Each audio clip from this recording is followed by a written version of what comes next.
Jetzt gucken wir uns tatsächlich etwas ganz anderes an. Und zwar gibt es das neue Showcase. Hogwarts Legacy. Der zweite Teil quasi, das neue Gameplay, ja, Trailer, würde ich fast sagen. 35 Minuten geht der Spaß. Am Anfang, die ersten 7, 8 Minuten da ist der Sound scuffed. Jedenfalls war es im Stream so. Ich habe da nur durchgeskippt, ich habe es noch nicht angeguckt. Wir werden uns das reinziehen. Und dann schauen wir mal, was es da so gibt. Ich bin sehr gespannt. Ja?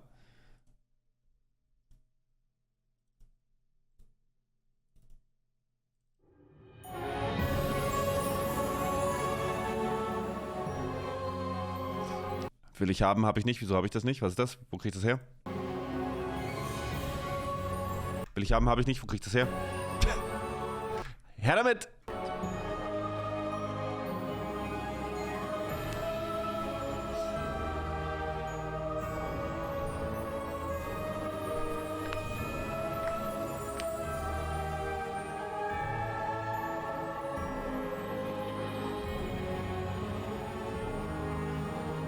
Ich hoffe, wir sehen was vom Rumfliegen. Und vom Housing. Ah, nice, Sukai. Na, das ist also Cursed Child. Die sind die 12 von 10. Ja. Das ist so geil. Ich habe aber witzigerweise, ich habe mich gestern mit Jasper und seiner besseren Hälfte unterhalten. Die waren auch da. Vor einigen Wochen und die fanden auch die Aufmachung insane, aber die Story fanden sie echt nicht gut. Ich fand sie grandios. Hey everybody, welcome to the Hogwarts Legacy Gameplay Showcase. I'm Chandler Wood, Community Manager here at Avalanche Software, and I'm honored to introduce you to our panel today. First up, we have community guest host, Ben Snow. Oh my god, I can't believe this is happening. Thank you so much for having me. And from the Avalanche team, we have game director Alan Tu. Hello, everybody. And systems designer Mackenzie Toner. Hi. And finally, just off screen capturing gameplay for us, Andrew Corum. Ja, Klassiker Sukai Today we'll leider. be giving you a taste of the open world via Broom Flight, a deeper look at Also combat wirklich! Mit einem Besen rumfliegen, in the nice. Dark Arts Battle Arena, and a look at your Hallo, Winzer. personalizable home within Das Housing auch, genau das, was ich wollte. Hogwarts, the Room of Requirement, where we may even see some beasts. Oh. And we're starting right where we left off Junge, wie gut das aussieht. in our last gameplay showcase, just outside Hogwarts, which I love that we can walk out of the Alter. castle after walking through everything and then just come out here and take off on your broom out into the open world. And Alan, I know that's something that you particularly like about Hogwarts Legacy too. Yeah, I'm a big fan of just being able to hop on the broom and, and go anywhere. There's something about kind of like the sensation of everything being open to you, and just I love the proximity that I can get to things. Nice. I love flying close to the ground. Imagine das Spiel in VR. Wenn du das in VR spielen könntest. Hallo Schweinchen. And I kind of wanted to talk about it just because I feel like you know, the brooms are fun for me, not just Hogwarts because Hütte war da of eben. all those feelings of exhilaration, but because they're not just I have a broom and it's done. I actually kind of like some of the mechanics in it. So you see in the lower right, there's a meter there, and occasionally as Andrew's kind of flying up or flying down, Junge, die you might Geschwindigkeit notice ist auch geil. it draining or not. And this isn't the present day where all the broom technology is well known and advanced and everything that we know and love. This is an earlier time where they're still trying to figure out, you know, we're not at the 3,000 yet. We're at the we're at the 11. So. Oh my goodness, I'm just so speechless right now because this is just so beautiful. The world just looks so. By the way, the broom, is that like the only one, or can you like upgrade that broom to go faster? Yeah, so we have a shop in Hogwarts, Frage. actually a broom shop. And so that sells a variety of different brooms. And Gegen Echtgeld kannst du da Besen it was kaufen. important to us that the player could customize themselves based on their own aesthetic. So they're Gute Frage, purely Cookie. cosmetic, but if you talk to the shopkeep and help him out, he'll actually sell upgrades. Yeah, Nee, im those Februar, upgrades will Schweinchen. make it so that where normally the broom, you can only fly, you can only go at max speed. It's kind of like a turbo meter down there. You can only go at max speed without the meter going down, kind of closer to the ground. And as you raise into the air, okay. you notice the meter drop. And so those upgrades will allow you to increase that distance from the ground. And the broom owner at the sporting goods store in Hogsmeade is trying to perfect the broom and get better at it and know it. Wie viel hier auch los ist und so. Du kannst ja mit allen interagieren. Mann, wir werden so rein suchten, wenn das Spiel rauskommt. Halleluja, ey. Participate that and get better and better brooms through that. And I love that mechanic encourages you to actually explore the world and kind of stay close to the ground. It's not just a travel mechanic, point A to point B. You're not just flying high over everything, although it is beautiful, something I really love doing, but as well, there's lots to explore on the ground, and so kind of keeping you down at the ground level. And to me, it feels like it's got this kind of surfing vibe over the. Oh my god! Like I'm just like I want to snatch the controller from Andrew right now because I want to go to the mountaintop, I'm going to the forest, and to that hamlet, or well, I don't know if that's how it's called. I think that's what it is. No, it's awesome. We're actually gonna land here, and I feel like that you call it a hamlet is just perfect, just because that's what we refer to it as, and so. We all know from lore that Hogsmeade is the only all-wizarding village within Britain, but we wanted other opportunities to kind of meet other characters. Mann, guck dir mal das Leben da an, ey, das ist so geil. Out here and to kind of populate the landscape. Viele Sachen zu entdecken. Kind of, barren as you leave out this direction and that direction. And so we just imagine these different dwellings, these different smaller locations that wizards might live in. Da haben wir extra da einen Hut, da kannst du Trinkgeld reinschmeißen. Out in the Scottish Highlands. And so it's those. And so we refer to those as hamlets, and they're opportunities to learn those wizard stories, how those different locations have kind of like learned to live, what their relationships are with characters like Hogsmeade and Hogwarts. And so they're both quest opportunities out here and a chance to kind of get to know more of the area, even beyond Hogwarts and Hogsmeade that we've already experienced. And you'll also notice on the mini-map like lots of little icons, and each one of those represent gameplay in the hamlets that you can participate in, you know, whether it's a vendor or different puzzles and challenges or different secrets that exist. Each one of those icons are different opportunities for gameplay.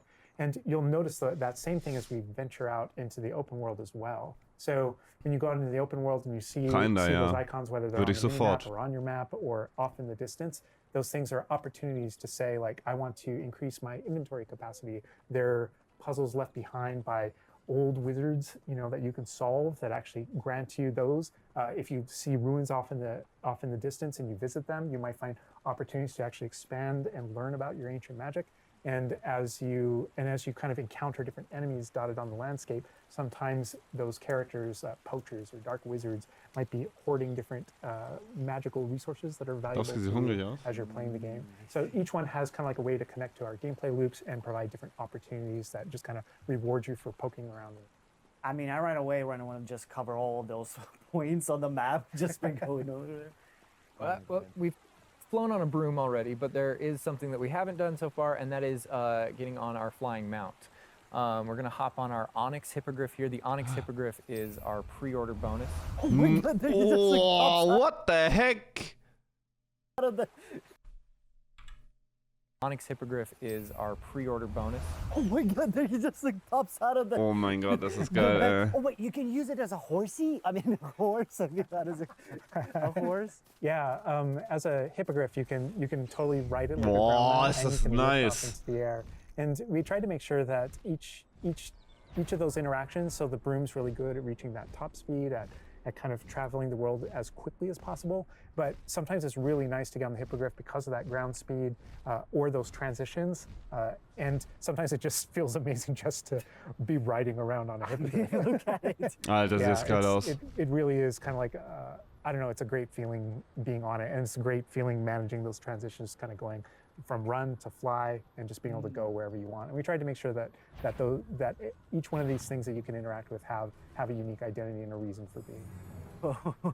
And oh my god, like I see like different like areas, like a swampy area. By the way, can you go to like entire map anywhere you go? There are regions that are like locked from you? Yeah, as soon as you, there's kind of a moment where the world kind of opens up to you outside of Hogwarts as a student, and right from that moment, early on in the game, you can go wherever you want. And so you might find more difficult challenges in different areas, and you'll see different spots as Andrew's moving around, like you mentioned the swamp.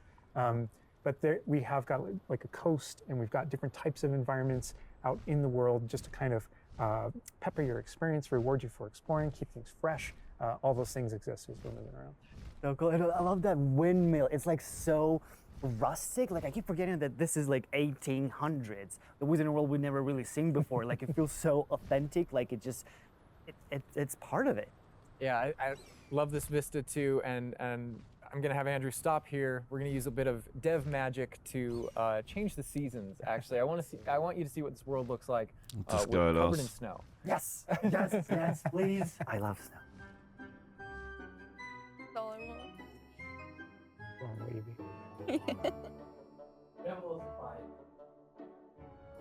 Oh my god, this is so beautiful. Oh my goodness. This is so pretty. Okay, it looks so realistic. Oh my god, it changes the landscape like completely. Oh my god, does it have like actual nice. like gameplay impact, like impact on the gameplay, or does it like it's just the weather of Scotland? Yeah, we really use it as a narrative marker through the game. Flame, vielen Dank für die 14 Monate. Wann DHC oder CS? Also CS mit Cobblestone wieder da ist. DHC haben wir vorgestern gespielt. Vielleicht heute wieder mal gucken. Ansonsten jeden Tag auf YouTube, ne? So as you're progressing vielen Dank through the für den storyline, Resub. it was Danke. important for us to kind of like have those moments that kind of felt like when you're reading the Alter, books or es movies where, ist you know, you see so kind of like the title insane. card Winter, and now the landscape has changed and you're really feeling that passage of time while you're a student, you know, going through your year at Hogwarts. And I think we wanted to duplicate that. And for me, it's really fun that it's not just on the outside, which I agree. I think it looks really beautiful. But within the school as well. So there are moments like when it reaches certain holidays or things like that, where Hogsmeade reacts to holidays. Was war das? And reaches certain holidays or things like that, where Hogsmeade Ist es der Baum? reacts to holidays, and the school reacts to holidays, and you see the decorations around those environments change. Wie alt ist da so, that schätzt really ihr? helped just kind of make me feel like I'm there. Right. Yeah. And it's not just you know, for the seasons, Peitschenweide. those kind of vibe things. Like we have a day-night cycle. Theoretisch gibt es die Peitschende Weide ja noch nicht. Die kommt ja erst, wenn Lupin da in die Schule geht, und das ist ja nach dieser Geschichte hier. And that day-night cycle, even though similarly, like it's largely about vibe, when you go into Hogsmeade in the evening, there's less characters there. Around the school, you'll notice it kind of dies down and quiets down just when there's just candlelight and students kind of like as you're walking through the Heißt ja halls. nicht, dass sie woanders nicht schon gewachsen ist, oder? In that day-night cycle is Kann where sein, we ja. kind of place a few items where, you know, whether or not you can collect them or whether or not you can interact with them that are a little bit restricted by the day-night cycle. And I love Andrew's flying up here, really high up on the hippogriff, and we're just looking at this view of Hogwarts in the distance. It's just absolutely beautiful. It's part of what I love most about flying around in this game, whether it's on a hippogriff or on the broom. No, I mean, you talk about going anywhere and things that you can see in the distance, and that's one of my. I still can't get over, like, no matter, I played this so much, but I still can't get over the fact that I can see Hogwarts out there, and there's just something beautiful about knowing that all of the things inside of it, the classrooms, the students, the professors, all the places I can go, I can just fly my hippogriff, land in the courtyard, enter the front doors, and just walk, you know, to the library, to class, or to greenhouse, or to my common room, that it's all contiguous and just kind of like one space is still exciting to me after all this I mean, time. I'm speechless right now. It's just absolutely beautiful. It's just, oh my god. As much as we want to spend a lot more time out here just flying around, experiencing the world, I think this is a great opportunity to switch over to combat. And last time we gave you kind of an intro to combat. This time we're going to really go a lot more of a deep dive on using the Dark Arts Battle Arena, which is part of our Deluxe Edition. All right, Andrew's got us in the Forbidden Forest, which is where the Dark Arts Battle Arena is. Damn. Which is part of the Deluxe and Digital Deluxe Edition. I love the way that the Dark Arts Battle Arena is actually part of the world. It's integrated into the world, so your experience is more immersive than just choosing an option from the main menu of the game or something like that. Reason to go to the Forbidden Forest. Exactly. There are many reasons to go to the Forbidden Forest, but he's also wearing the Dark Arts cosmetic set, and here he's pulling out the Thestral, which is part of that Dark Arts pack from the Deluxe and Digital Deluxe Edition. So we're going full Dark Arts here. That's good. That's Wie schnell. going down. But I like this battle arena. It is a great place to show off really combat in a big way, because it unlocks some interesting abilities for you and allows you to really Die play around Pilze, with wie sie da combat rumhüpfen. in a deep way. And is this like the only arena like this in the game where you can like practice? And Yeah, do- so in the base game we have 2 combat arenas normally, and so everyone has access to those. And each of the combat arenas are an opportunity to kind of just go through a difficult combat challenge, fight through multiple waves in order to earn a different cosmetic for your character and add that to your collection. In the case of that's no different than the Dark Arts Battle Arena. Ich glaube leider nicht. The combat arena. But one of the things that we're excited about in the Dark Arts Battle Arena that people can do is you come in preloaded with different abilities. So the unforgivable curses are something that everyone's going to have access to through the base game and going to be able to earn, and they can make choices in order to kind of add that to their repertoire, and they can also commit to that down with certain talents and things like that. When you play the Dark Arts Combat Arena, you actually have access to all those things as kind of like a way to test them all. And so it's a chance to kind of like tour and play with the Dark Arts and decide whether or not that is a path that you kind of want to go down. But yeah, everyone has the same ability to explore the Dark Arts. This is just kind of like a way of previewing. And again, a great place for us to show off combat in general. So I think we're gonna jump in here. Andrew's gonna start battling, and was für eine geile Arena das auch ist, ey. About everything you're seeing on the screen. All right. Oh, they just about the cadavers right away. Oh my God. We're starting off strong. Oh my God. Was that Sergio? Oh my God. That's so cool. Yeah, so that you'll notice right away, like when we used Avada Kedavra, that guy's health bar went from instant to 0, and we really are trying to honor the way Avada Kedavra works in the game, even in some pretty extreme situations. You'll notice that like the meter takes up a lot longer to a little cooldown. Build up as a way to kind of deal with its extreme power, just so that it's still fun to use. And then there's some ways that we'll probably talk about to adjust that. But I don't know. I don't know if there are things on the screen that you just have questions about. Well, like I see like little blue things popping from the enemies. Also, before like that sign, well, it's like, so in the community we call it the ancient magic sign. I don't know if that's how it's called in the game. So the community is astute. So on the development side and in player facing in the game, we reference that as your ancient magic meter. Oh, so it is ancient magic. That is, yeah. So as your abilities in the game keep growing and you become exposed to some of the secrets about your own. Das sieht schon sehr geil aus, muss ich sagen. Das ist natürlich alles noch Work in Progress und so, aber ich muss gestehen, ich hatte ein bisschen Sorge vor dem Combat-Modus, weil ich mir es nur schwierig vorstellen konnte, wie das wohl smooth funktioniert mit vielen Zaubersprüchen und mit den ganzen Kombinationen, aber es sieht schon ziemlich gut aus. Your own kind of mystery and your own abilities. You start unlocking new powers. So one of those powers, you'll see the R1 button appearing throughout the game.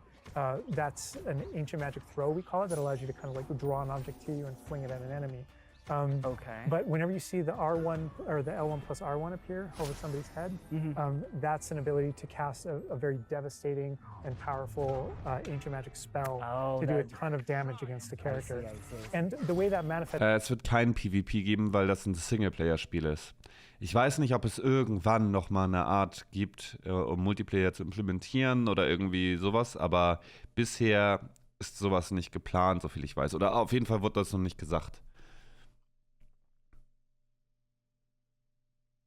Itself depends on the type of ja, Multiplayer wäre geil gewesen, auf jeden Fall. You'll see a wide variety of enemies in here that are pressuring the player in different ways. You'll notice there's abilities that kind of bubble up under the player as he's fighting that force him to move. And there's different ways that we want the player to kind of move around on the battlefield. And that's actually a good link to the ancient magic meter in general. And the reason why I say that is because as you're doing different things in combat, you're protegoing and you're doing different abilities and you can kind of spec into it with your talents. There are different ways to get that meter to build faster and faster. But one of the most effective base ways to build up that meter fast, that way you can launch these devastating attacks whenever you want to, is to actually perform combos. So you see that combo appearing, and it's almost like your emotions are building up, and then basically that builds up enough that you can attack someone. But as the combo meter builds up, at some point you strike someone and a piece of their magic kind of falls out of them. You'll see these blue orbs in the game world, and there's something that only you can see in the narrative, in the world. And it's another reason to move around on the battlefield. If you can go up and collect those things and suck them in, they give big jumps to that ancient magic meter as we're playing. We're talking a lot about spells and magic here, but I think there's another huge component of combat, and that is the tools that you can bring to combat as well to kind of change the way you play. And I think Mackenzie knows a lot about what's going on with the plants and potions. And so the tools are really interesting because they're basically like a prior investment. So you can bring the potions and the plants that you grow in the Room of Requirement to combat to essentially kind of help you defeat enemies a lot quicker and more efficiently. So some of the tools that you'll see here are like the rock skin potion. So that is something that basically covers your skin in this like rocky material that reduces the incoming damage that you're Big receiving. boy. So against big enemies, hard-hitting enemies like... Das ist geil, ne? Das ist so Stone Potion genommen und jetzt bist du quasi tanky. Und die Optik dazu ist der Hammer. Trolls, that's super helpful. Oh my god, he's just destroying. The troll just collapsed from whatever the Kedavra. Obviously, we have the Wiggenweld potion as well, which increases your health. And then we have the focus potion. So when Alan talks about having to balance Avada Kedavra with a long cooldown. Das sieht aber auch aus, als wenn er dich one-hittet. Because obviously it's an instant kill. One thing that you could do is brew a focus potion, and that will increase how quickly your cooldowns regain. Right. Oh, Avada Kedavra ist gleich wieder da. Versatility, like in what the Das character sieht is so doing krass to gut the aus. troll right now. Like he's just bouncing around the arena. He's like not, and the troll makes him move around too. Looks like. And I love that our plants are violent. Yes, and so that's like when we were talking about the setup of the arena, you also have plants that you can fight with. And so we have things like the venomous tentacula that you can put down, and it acts like a turret, and it just kind of shoots enemies around the battlefield. That is so cool. This is like a truly like Hufflepuffian way to approach the battle. Yes. Exactly. No, that was super important to us. So there were these like Einfach Zauberstab in die Nase stecken. multiple ways, and so you can see there's a ton of different things you can use. The Mandrake is one, so you can pull it out and it stuns with its like piercing cry these enemies in a radius. And another thing I want to call out that we're seeing on the side of the screen here is these dueling feats, which I love because I love anything that prompts me to play a game in a different way, a unique way. I don't want to get stuck in my style, you know? And so this is a way to, if you want to get stuck in your style, go for it. If you just want to blast people with spells, go for it. But we also want to have some things over here that may make you use certain plants or certain potions or block more or... Yeah, we mentioned the field guide challenges in the prior stream. And the field guide challenges, this is the way that the field guide manifests like challenges for you to do in combat. And exactly... Auf den hat er gar nicht gezielt. We just wanted a way to encourage players to explore the different systems, to help them decide, to just kind of practice with them and explore what they want to be, because there really are so many different ways that you can push talents. When you see the green X's on characters, that's right, and that's kind of through your talents you can unlock this kind of cursing mechanic that sort of like links the fates of these different characters on the battlefield. That way, as you get as you're cursing different characters, they all begin sharing damage, and so we have things like Avada Kedavra, which is the insta-kill, but if you curse everyone before you insta-kill this one guy, they can all drop dead for that kind of ultimate Voldemort fantasy. And so, oh my God. there are dark arts fantasies. There's fantasies about being more of a defense against the dark arts characters, things like that misty step that you see What the heck? Occasionally being used on the battlefield. And we can also spec into our potions and plants to make them more powerful and more efficacious. So it's all about which type of player you feel like you are and whether or not you want to play with prep, on the fly, or with deliberation, and those are all different options. That is so cool because like it's like I see so much like going on the stream, just so much complexity, and I want to just try it myself, like which style works best. I mean, I feel like it's the dark arts is going to be the easiest route, but that ancient magic, to be honest, feels like much more powerful than just the dark arts. Yeah. Der Cruciatus war der rote, glaube ich. And speaking of plants and potions, we're going to be putting the dark arts away, put those unforgivable curses away, and heading to the Room of Requirement, which is your home within Hogwarts, a personalizable space that actually has some utility as well, where you get to brew things and grow things and also care for some beasts. All right, Andrew's got us in the Room of Requirement, wearing... Ist das nicht auch ich glaube, die müssen das sowieso unterscheiden, gerade wenn du so Spell-Commits hast, also irgendwas musst du ja visuell unterscheiden. We kind of went casual mode on the outfit here, wearing a nice jumper. And I think that's a good jumping off point. Mann, wie geil das aussieht. For the personalization of the space as well, not just your character and the visuals of your character, but actually this space is a place that you can make your own. Das ist der Yeah, it Hammer. was super important to 10 von us 10. that this space really did feel like your reflection as a wizard. So you can change the architecture Ich hoffe stark, dass man da kein Ingame-Geld also kein echtes Geld ausgeben kann und sonst welche arm. in here. What? Different themes throughout, starkly different themes, to really just hammer home that What the heck? this is yours. You Oh can my change- god, what? This is beautiful. We never expected that to be. Oh my god.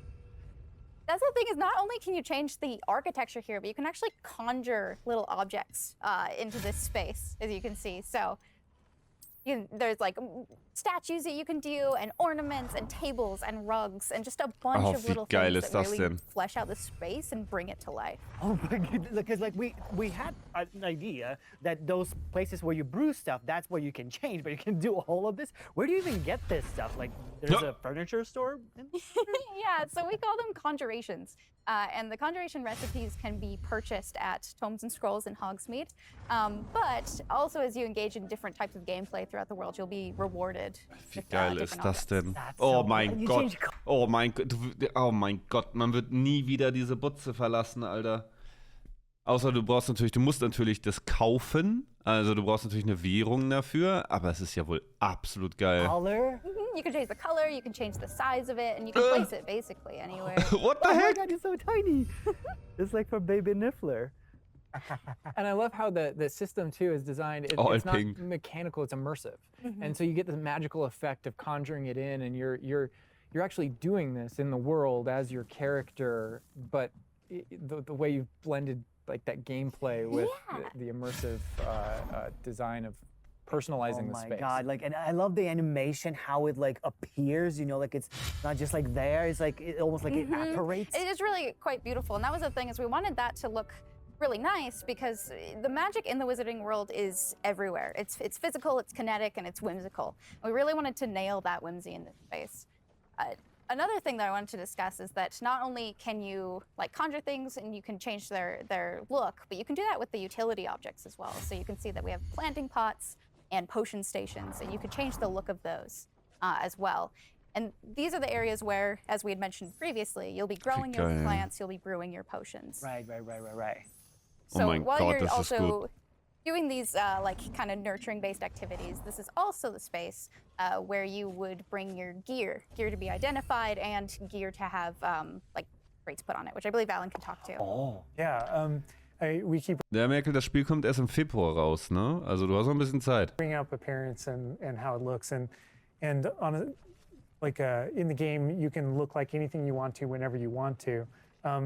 But the player will be finding different types of gear, that we call it, as you progress through the game. And essentially, we just know that clothes and different items in the wizarding world can have different magical properties.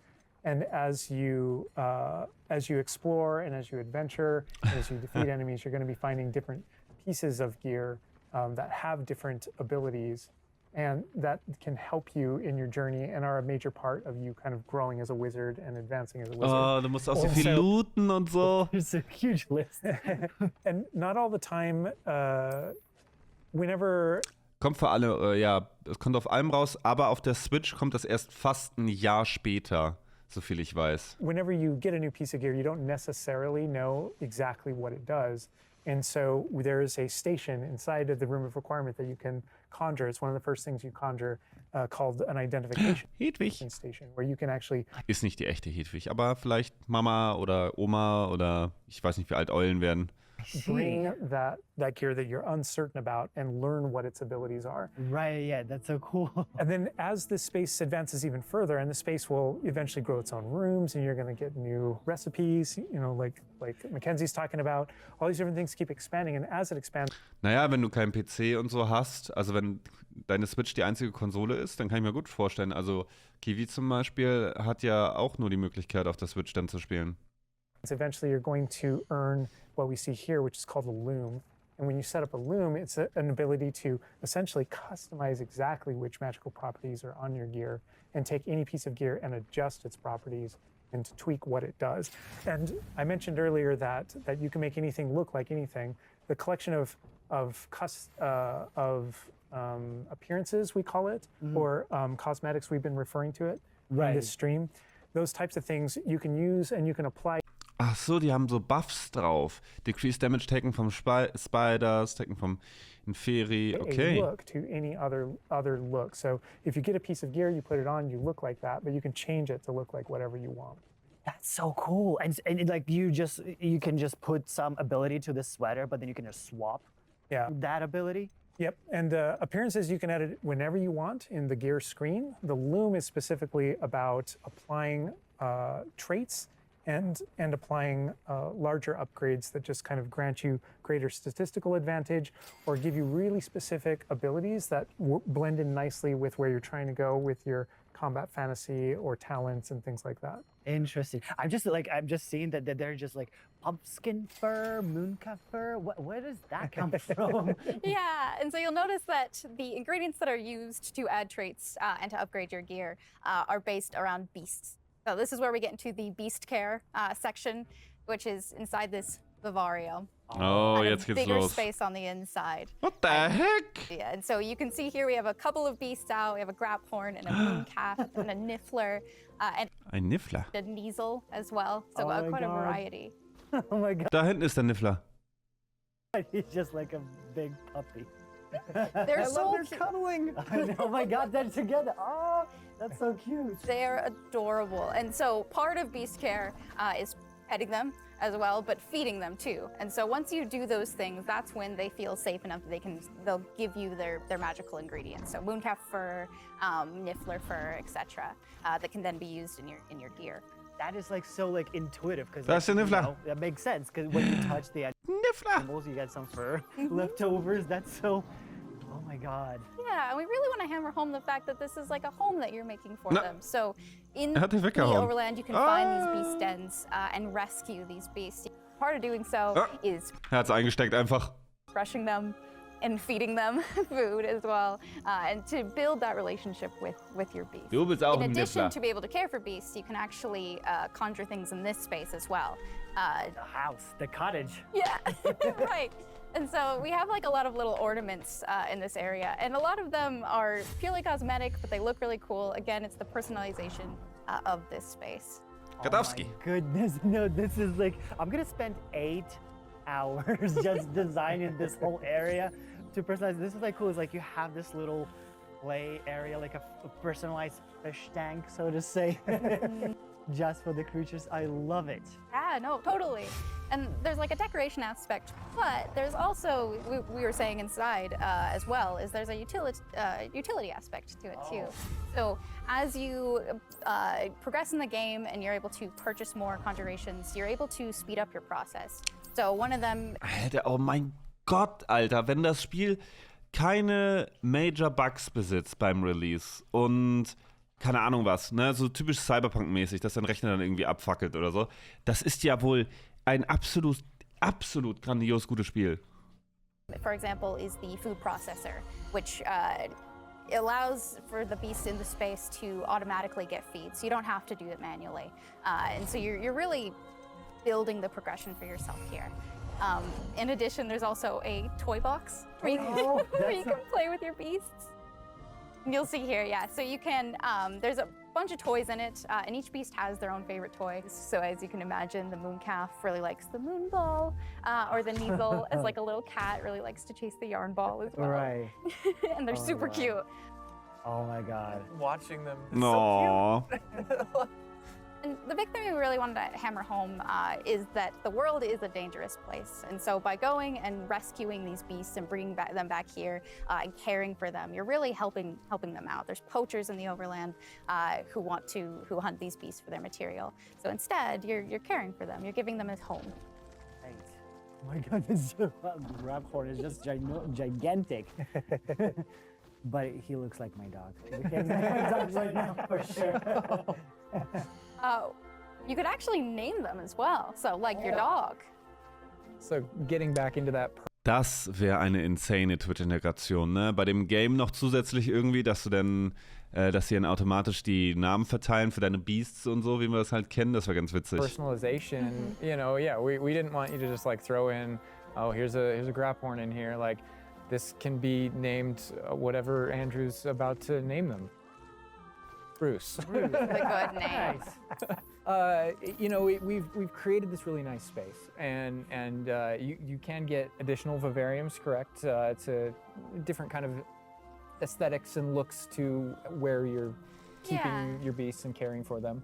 Progression is a big part of this space as well. So as you progress through the story, you will unlock more vivariums. So as you can see, this one's quite meadow themed, big, open, bright. But there's other ones, say like a swamp that you might encounter. And it's really a visual effect to and more space for your beast. Oh, so it's like those, so when we're inside the room requirement, there's like on the left, there's that moon glow from one entrance and then some shrubbery going on in the right. Is that what you're talking about? Yep, that's exactly it. Ah, oh, you put trees in here too. Oh my goodness. And another thing with the beast care that I think is great, you know, tying back to the same kind of thing that you did with like the broom, where the broom is not just a method of travel, it's actually built in and integrated into the world. In the same way, like beast care isn't just this added element. You're not just throwing it on top. There's really this like narrative and integration to everything connects. So as you progress through the missions, you'll expand the space. As you earn resources, you'll go into Hogsmeade and use them to unlock the gameplay here and unlock new conjurations and different things to play around with. In the open world, it's in those different environments, like the different combat and conflicts and bandit camps and different things like that exist in the overland. Those things are what hold recipes that exist in the loom. So all these things have a way of connecting. Moonstone that you find out in the world is the resource that we use to conjure everything that's found throughout the world. Forageables are used for recipes. So really everything's like a cycle and keeps you coming back. Ich finde, Dadosch sollte mal die Twitch-Integration für Vampire Survivor testen. Was macht die? Even with the story that's being told too, I think people know who Poppy is and that she has a particular affinity for beasts. Yeah, I mean, I think everything we're seeing here, you know, you're going to be venturing out into the world, and this is just kind of the tip of the iceberg, even of kind of like your interactions with beasts in that narrative. So, you know, you bringing up Poppy, there are more kind of mysteries to discover and things to discover out in the world that have to do with her and that have to do with caring for beasts. And so different characters have their own stuff that Merkel, nee, was war? That just kind of make this all just kind of like the beginning of your journey. Well, we could spend hours in here, but we're gonna have to end the stream now. What do you think about what you've seen today? I mean, I'm just so blown away by how beautiful it looks. The open world seems so detailed and there's so many things to do, and like the combat, we're gonna spend like 2 weeks or more just breaking it down by pieces. There's just so much to this world. Like, I'm so happy you guys did this overall gameplay.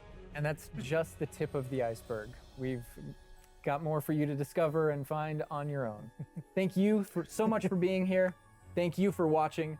Hogwarts Legacy is available for pre-order now. It releases February 10th with 72-hour early access for owners of the Collector's, Deluxe, and Digital Deluxe Edition. We're gonna wrap things up, but first we've got a little surprise for you. Bye. Junge, ist das nice. I love it. Freaking love it. Oh, die Sounds.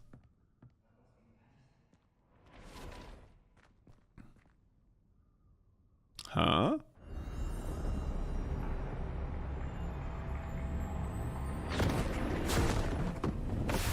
Tom Riddles Tagebuch, oder? God damn, werd ich da reinsuchten. Mega geil, ey. I love it.